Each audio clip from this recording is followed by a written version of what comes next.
শান্তিপুরের সরকারি হাসপাতালে ব্লাড ব্যাংক পরিদর্শন এলেন দিল্লির এক প্রতিনিধি দল। উপস্থিত ছিলেন জেলা স্বাস্থ্য দপ্তরের ডেপুটি ওয়ান সহ উচ্চপদস্থ আধিকারিকরা। উল্লেখ্য, কয়েক বছর ধরে শান্তিপুর স্টেট জেনারেল হাসপাতালের জায়গায় একটি ব্লাড ব্যাংক তৈরির পরিকল্পনা চলছিল। শুধু পরিকল্পনা নয়, দীর্ঘদিনের মানুষের চাহিদা ছিল শান্তিপুর একটি ব্লাড ব্যাংক হোক।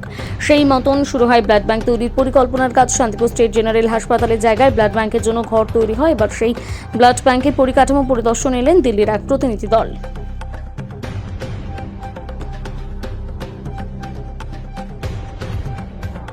আমাদের ব্লাড ব্যাংক পরিদর্শন হলো, ইন্সপেক্টর এসছেন সেন্ট্রাল থেকে এবং স্টেট থেকেও আছে, সমস্ত কিছু দেখছেন।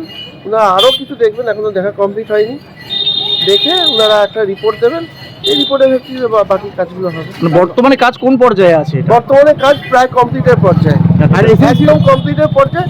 ওনারা দেখবেন, দেখে কিছু হয়তো মডিফিকেশন করতে বলবেন, সেই মডিফিকেশন হয়ে গেলে এসএনসিউটা কতদূর এগুলো স্যার? এসএনসিউ সম্বন্ধে বলতে পারছি না। আজকে ব্লাড নির্মাণগত কাজ কমপ্লিট স্যার।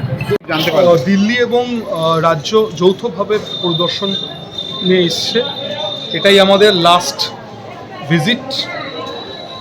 এরপর দিল্লি আমাদের অ্যাপ্রুভাল দিয়ে দিলেই আমরা উদ্বোধনের দিকে এগিয়ে যাব।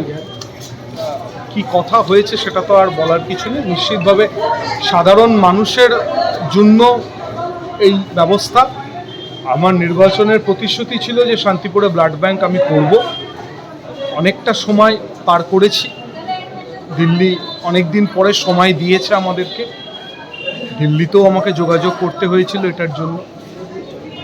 দিল্লির সরকার আজকে লোক পাঠিয়েছে, আশা করছি আমরা আজকে সাকসেসফুল হবে এবং এই রিপোর্টটা নিশ্চিতভাবে আমাদের রাজ্যের স্বাস্থ্য সচিবের কাছে যাবে। আমি স্বাস্থ্য সচিবের সাথে কথা বলে পরবর্তী পদক্ষেপ চাই। আনুমানিক তাও কতদিন আর সময় লাগতে পারে? দিনের ব্যাপারটা আমরা আপনাদের বলতে পারি না, কারণ ভিজিটের রিপোর্ট না দেখে তো আমি দিনের কথা বলতে পারবো না। একটা চেষ্টা, সেই চেষ্টা প্রায় কমপ্লিট। আজকেই ইনোভেশন করুন আর কালকেই করুন, হচ্ছে তো। একটা জগদ্দল পাথর শান্তিপুর হসপিটালের যে ব্লাড ব্যাংক নেই, সেই পাথরটা সরছে। আর ব্লাড ব্যাংক আসা মানেই আরও বেশি করে ওটি, আরও বেশি করে মানুষকে পরিষেবা এবং রেফারের সংখ্যাও আরও কমে যাবে।